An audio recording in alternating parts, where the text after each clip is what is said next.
देशामध्ये सध्या भांडवलदारांची मक्तेदारी निर्माण झाली आहे. त्यातून देशाला सर्व बाजूंनी ओरबाडण्याचा प्रयत्न सुरू आहे.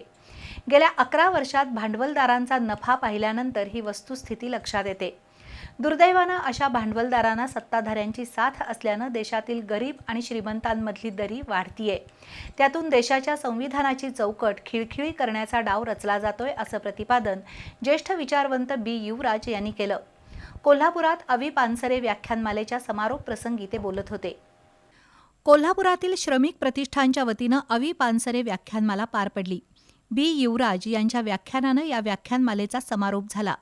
नवी पिढी नवा राजकीय पर्याय या विषयावर त्यांनी विचारमंथन केलं. भारतीय समाजव्यवस्थेची कठोर चिकित्सा करून समाजापुढील अडचणींचा शोध घ्यावा लागेल. त्यातून परिवर्तनाच्या शक्यता तपासून पाहाव्या लागतील. सध्या देशामध्ये उद्योगपती आणि भांडवलदारांचं राज्य आहे. देशातील बहुतांश मोठे प्रकल्प आपल्या ताब्यात राहावेत या मानसिकतेतून जागा आणि समाजरचनेवर कब्जा केला जातोय. गेल्या 11 वर्षात देश भांडवलदारांच्या हातात गेला असून संविधानाची चौकट मोडकळीस येते की काय अशी चिंता वाटते, असं बी युवराज म्हणाले. मात्र दुसरीकडे 2014 पासून होणाऱ्या आंदोलनांमध्ये तरुण पिढीचा सहभाग वाढल्याचं दिसतंय. ही सकारात्मक बाब असल्याचंही ते म्हणाले.